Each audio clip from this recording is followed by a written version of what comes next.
இந்த பொம்மைங்கள்லாம் எவ்வளோ நேரம் பார்த்தாலும் சலிக்கவே சலிக்காதுங்க. அவ்வளோ அழகாக இருந்துச்சுங்க. ஒவ்வொன்றும் பார்த்தீங்கன்னா ஒவ்வொரு மாடல் அண்ட் டிசைன்ஸில் வச்சுட்டு இருந்தாங்கங்க. இதெல்லாம் பார்த்தீங்கன்னா நம்ம ஒருத்தவங்க என்கேஜ்மெண்ட்டுக்கோ இல்லை கல்யாணத்துக்கோ அந்த மாதிரிலாம் நம்ம கிஃப்ட் பண்ணுறதுக்கு இது சூப்பராக இருக்குங்க. சில்வர் கலரில் எல்லாமே அவ்வளோ அழகாக இருந்துச்சுங்க. தென் இது பார்த்தீங்கன்னா அங்கே இருந்ததுலேயே வந்து கலர்ஃபுல்லாக இருந்துச்சு. அதனால தான் நான் அதை எடுத்து காமிச்சேங்க. இதுவுமே சூப்பராக இருந்துச்சு. தென் சைஸஸும் பார்த்தீங்கன்னா நிறைய பெரிய பெரிய சைஸஸ்லேயுமே அவைலபிளாக இருந்துச்சுங்க. இந்த சைட்லாம் பார்த்தீங்கன்னா ஓரளவு பெரிய பெரிய பொம்மைங்கள்லாம் அந்த மாதிரி வச்சுருந்தாங்க. இந்த பொம்மையெல்லாம் வாங்குகிறோமோ வாங்கலையோங்க, ஆனால் இந்த மாதிரி பார்த்துட்டே இருக்கிறது நம்மளுக்கு மனசுக்கு ஒரு மாதிரி சந்தோஷமாக இருக்குங்க. ஏன்னா அது பார்த்திங்கன்னா சேம் கலரில் அப்படியே நம்ம பார்த்துட்டு போகிறதுக்கு அப்படியே ஒரு பீஸ்ஃபுல்லாக சூப்பராக இருக்கும். தென் இது பார்த்திங்கன்னா இந்த கேட்டு பயங்கர வெயிட்டாக இருந்துச்சுங்க. அதோட கழுத்து பார்த்திங்கன்னா கோனைட்டாக இருந்துச்சு. அது நல்லா இருந்துச்சு. தென் இங்கிட்டு பார்த்திங்கன்னா விநாயகர் அந்த மாதிரி பெரிய பெரிய விநாயகர் சிலையும் வச்சுருந்தாங்க. தென் சிறுசும் வச்சுருந்தாங்க. தென் நடராஜர் சிலை, அப்புறம் பக்கத்தில் பார்த்திங்கன்னா சாய்பாபா அந்த மாதிரி நிறைய வச்சுருந்தாங்க. பார்க்குறதுக்கே நல்லா கலர்ஃபுல்லாக இருந்துச்சு. தென் இந்த மயில் பார்த்தீங்கன்னா எனக்கு ரொம்ப பிடிச்சிருந்துச்சிங்க. நல்ல கலர்ஃபுல்லாக நல்லா இருந்துச்சு. கீழே அது வெளிச்சம் இல்லாமல் இருந்தனால அது அவ்வளோ தெரியல. அதனால் சரி வெளிச்சத்தில் வச்சு காட்டுவோம் அப்படின்னு சொல்லிட்டு எடுத்து காமிச்சேங்க. சூப்பராக இருந்துச்சு. அதோட ப்ரைஸும் பார்த்தீங்கன்னா அதுக்கு ஏற்ற மாதிரி இருந்துச்சு. 587 போட்டிருந்தாங்கங்க. ஆனால் அந்த ப்ரைஸ்க்கு இது ஒர்த் அப்படின்ற மாதிரி தாங்க இருந்துச்சு. ஏன்னா அதில் வந்து அவ்வளோ சூப்பராக வேலைப்பாடுகள் பண்ணியிருந்தாங்க. அந்த கல் ஒட்டியிருக்கிறதா இருக்கட்டும், அந்த ஃபெதர்ஸ் எல்லாம் அழகாக செதுக்குனதாக இருக்கட்டும், எல்லாமே சூப்பராக இருந்துச்சு. இந்த சைட்லாம் பார்த்தீங்களா, இங்கேருந்து டாய்ஸ் எல்லாமே கொஞ்சம் யூனிக்காக இருந்துச்சு. பார்த்தாலே உங்களுக்கு தெரியும். அது ஏதோ இந்த ஒட்டகச்சிவிங்க மாதிரி கழுத்து நீளமாக டிஃப்ரெண்ட்டாக எல்லாமே கொஞ்சம் யூனிக் டிசைன்ஸில் தான் இந்த சைட் ஃபுல்லாமே டாய்ஸ் எல்லாம் வச்சுருந்தாங்க. என்னால் ஒவ்வொரு டாய்ஸுமே எடுத்து ப்ரைஸ் பார்க்க முடியலங்க. ஏன்னா அங்கே வந்து ஃப்ராகைல் அப்படின்ற ஒரு போர்டு வேறு போட்டிருந்தாங்க. நம்ம தெரியாமல் தொட்டு அது கீழே விழுந்துருச்சுன்னா எனக்கு அது வேறு பயமாகவே இருந்துச்சு. அதனால் ஒவ்வொன்றா என்னால் எடுக்க முடியல. தென் இந்த சைட் பார்த்தீங்கன்னா எல்லாமே கோல்டன் கலரில் வச்சுருந்தாங்கங்க. அந்த புத்தா ஸ்டாச்சு, தென் குபேர பொம்மை, இந்த மாதிரி நிறைய எல்லாமே வந்துட்டு கோல்டன் கலரில் தாங்க வச்சுருந்தாங்க. இது பார்க்குறதுக்கும் சூப்பராக இருந்துச்சு. அந்த சைட் ஃபுல்லாமே சில்வர் கலர்லேயே பார்த்துட்டு இந்த சைட் வந்து கோல்டன் கலரில் பார்க்கும்போது சூப்பராக இருந்துச்சுங்க. பேக்ரவுண்டில் பார்த்தீங்கன்னா என் பசங்க கத்திக்கிட்டே இருந்தாங்க ரெக்கார்ட் பண்ணும்போது. ஸோ அந்த வாய்ஸை வந்து கொஞ்சம் இக்னோர் பண்ணிக்கோங்க. இந்த லீவ் டைம் அப்படின்றனால இவங்களை வச்சு ரெக்கார்ட் பண்ணுறது ரொம்ப கஷ்டமாக இருக்குங்க.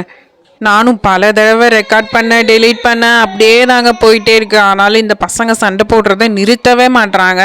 இந்த டிவி ரிமோட்டுக்காக தாங்க மேக்ஸிமம் சண்டை வரதே. பெருசு ஒன்று பார்க்கணுங்க, சிறுசு ஒன்று பார்க்கணுங்க, ரெண்டும் ஒத்து போய் பார்க்கவே மாட்டாங்கங்க. இதில் இடையில ஃபோன் கால் வேறாங்க. தென் இந்த சைட்லாம் பார்த்தீங்கன்னா ஜீசஸ் ஸ்டாச்சு இதெல்லாம் வச்சுருந்தாங்க. இது எல்லாமே மெழுகில் பண்ண மாதிரியே சூப்பராக இருந்துச்சு. தென் என் கண்ணெனவோ இந்த மயில் டிசைன்ஸ்க்கு தாங்க போயிட்டே இருந்துச்சு. அந்த மயிலில் வந்து எப்படி எப்படிலாம் பண்ண முடியுமோ அவ்வளோ டிசைன்ஸ் பண்ணி அழகழகாக வச்சுருந்தாங்க. கலர்ஸுமே சூப்பராக சூஸ் பண்ணி நல்லா வச்சுருந்தாங்க. கீழே அதே மாதிரி குட்டி விநாயகர், ஜீசஸ் ஸ்டாச்சு அதெல்லாம் வச்சுருந்தாங்க. கலர் காம்பினேஷன் எல்லாமே சூப்பராக இருந்துச்சு. இதெல்லாம் எப்படிடா பண்ணுறாங்க அப்படின்ற அளவு நம்ம யோசிக்கிற மாதிரி வச்சுருந்தாங்க. தென் உள்ளுக்குள்ளே பார்த்தீங்கன்னா இந்த மயில் அந்த ஸ்டோன் கலர்லாம் பார்த்தீங்கன்னா அவ்வளோ யூனிக்காக சூப்பராக இருந்துச்சுங்க. தூரமாக இருந்து பார்த்தாலும் சூப்பராக இருந்துச்சு. தென் இந்த சைட் ஃபுல்லாக பார்த்தீங்கன்னா நைட் லேம்ப்ஸ் வச்சுருந்தாங்க. கோல்டு கலர், சில்வர் கலர் அப்படின்னு சொல்லிட்டு நிறைய கலர்ஸில் வச்சுருந்தாங்க. சூப்பராக இருந்துச்சுங்க பார்க்குறதுக்கே. நம்ம ஏதாவது ஃபங்க்ஷனுக்கு யாருக்காவது வருது அப்படின்னா நம்ம இதெல்லாம் நல்லாவே சூப்பராக கிஃப்ட் பண்ணிக்கலாம். அவ்வளோ அழகாக இருந்துச்சு. தென் பார்த்தீங்கன்னா சின்ன பசங்களுக்கு ஏற்ற மாதிரி டாய்ஸ் எல்லாம் வச்சுருந்தாங்க. நல்லா இருந்துச்சு. ஸ்பைடர்மேன், அயன்மேன், கேப்டன் அமெரிக்கான்னு சொல்லிட்டு நிறைய வச்சுருந்தாங்க. தென் மேலேயே பார்த்தீங்கன்னா சீலிங்லேயே அழகழகாக இந்த லைட்ஸ் எல்லாம் வச்சுருந்தாங்க. அதெல்லாம் பார்க்குறதுக்கே அவ்வளோ சூப்பராக இருந்துச்சு.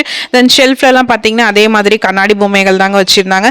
தென் கீழே பார்த்தீங்கன்னா இது பார்த்தீங்கன்னா சிறுசாக இருந்துச்சு. இது வந்து எதுக்கு யூஸ் பண்ணுறது என்னன்னு எனக்கு தெரியல. இது ஒரு மேட் மாதிரி இருந்துச்சு. ஆனால் பார்க்குறதுக்கு அழகாக நல்ல கலர்ஃபுல்லாக சூப்பராக இருந்துச்சு. இந்த மயில்லாம் எனக்கு ரொம்ப பிடிச்சிருந்துச்சு.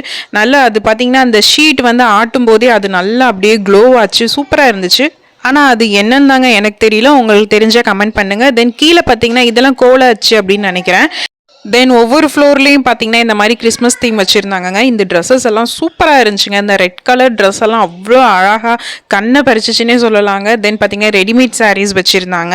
அதுக்கப்புறம் பார்த்தீங்கன்னா நடுவில் ஒரு சிறுசாக ஒரு குடில் வச்சுட்டு தென் ஒரு ஃபேமிலியே வந்து டோட்டலாக வந்து ரெடி பண்ணி வச்சுருந்தாங்க. அது கூட வந்து சாண்டா கிளாஸ் நிற்கிற மாதிரி. இந்த ட்ரீ பார்த்தீங்கன்னா பர்சனலி எனக்கு ரொம்ப பிடிச்சிருந்துச்சுங்க. அந்த லாவெண்டர் கலர் பார்த்தீங்கன்னா சூப்பராக இருந்துச்சு. உள்ளே அந்த குடிலுக்குள்ளேயும் பார்த்தீங்கன்னா அவ்வளோ அழகாக டெக்கரேட் பண்ணியிருந்தாங்க. இது அப்படியே ஒரு சேர பார்க்குறதுக்கு அவ்வளோ அழகாக இருந்துச்சு. தென் பார்த்தீங்கன்னா ஃபைனலாக வெளியே வந்தாச்சுங்க. அந்த வெளியே வர இடம் பார்த்தீங்கன்னா எனக்கு ரொம்ப பிடிக்கும். இந்த ஏறுறது பார்த்தீங்கன்னா சூப்பராக இருக்கும். அது வளைஞ்சு ஏறுறது அது வந்து ஒரு மாதிரியான ஒரு ஃபீல் தரும் அப்படின்னே சொல்லலாங்க. ஃபைனலாக வெளியே ஃபுட் கோர்ட் இருக்குங்க. இங்கே ப்ரைஸஸ் எப்பயுமே ரீசனபிளாக இருக்குங்க. உங்களுக்கு இந்த வீடியோ பிடிச்சிருந்தா மறக்காமல் லைக் அண்ட் சப்ஸ்கிரைப் பண்ணிக்கோங்க. தேங்க்யூ.